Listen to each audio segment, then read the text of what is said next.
You'd think that with Bernie gone, all these zany schemes like random sprinklers would go away forever. Oh boy, were we wrong.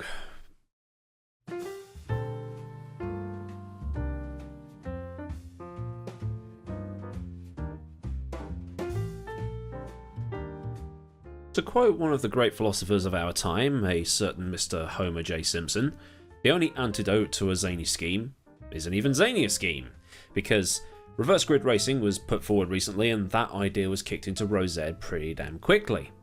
But now Formula 1 is trying to entertain the idea of binning off qualifying entirely and having sprint races to determine grids instead.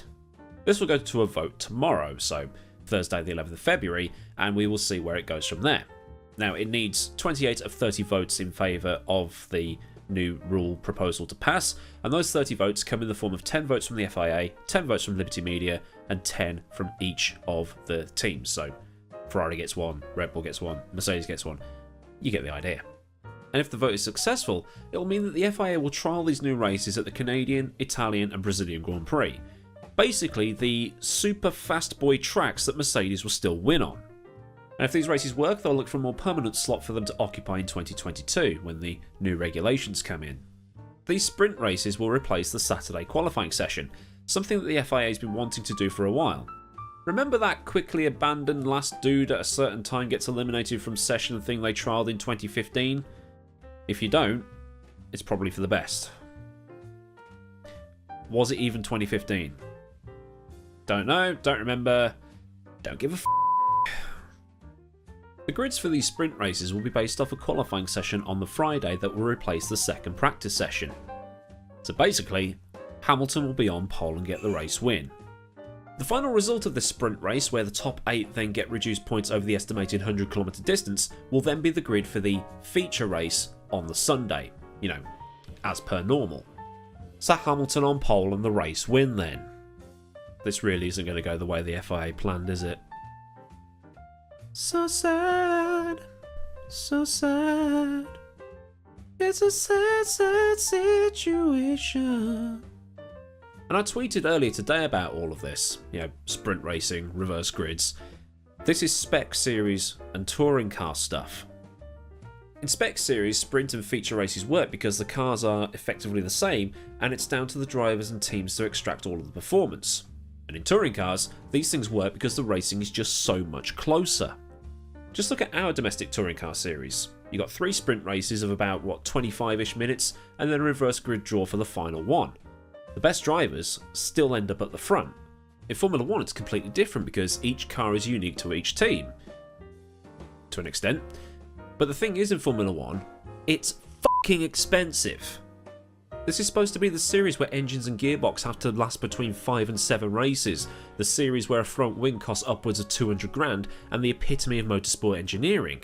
So if we have a Spa 2012 on lap 1 of a sprint race or a Mugello style accident, that's going to be a repair bill in the millions.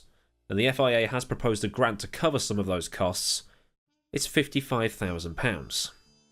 That will get you...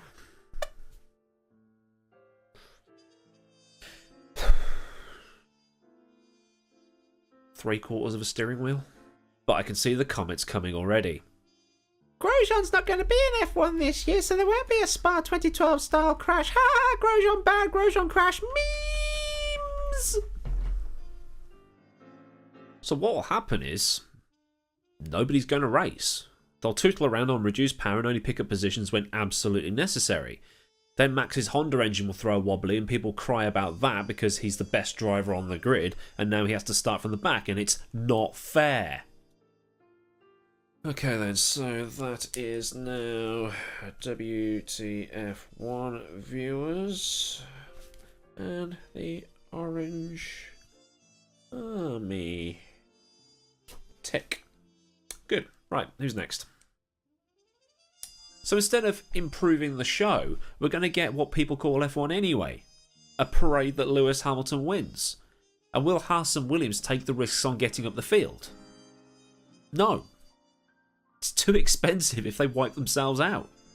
And I've talked about this phrase before, and I'm going to repeat myself because it's pertinent to this discussion.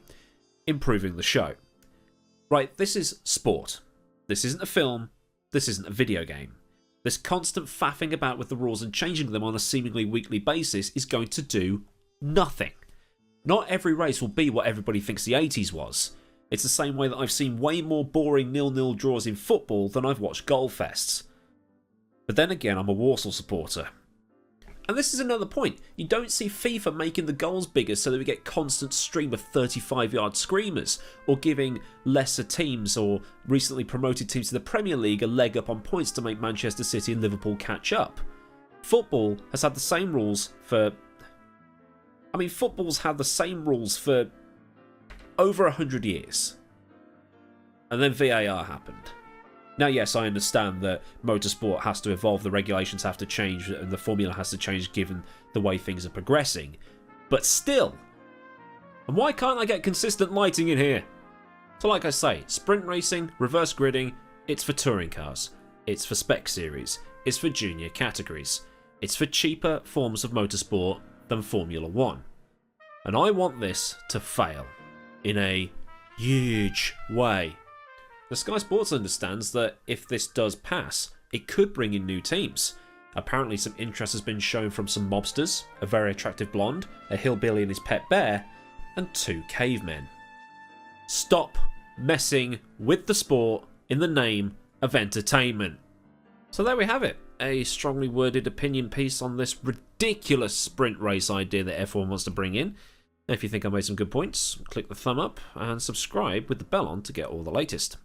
Massive thanks, of course, goes out to my patrons on Patreon for their continued support, and if you want to join them or just join in Discord and all that stuff, all the relevant links you need will be in the description box for you.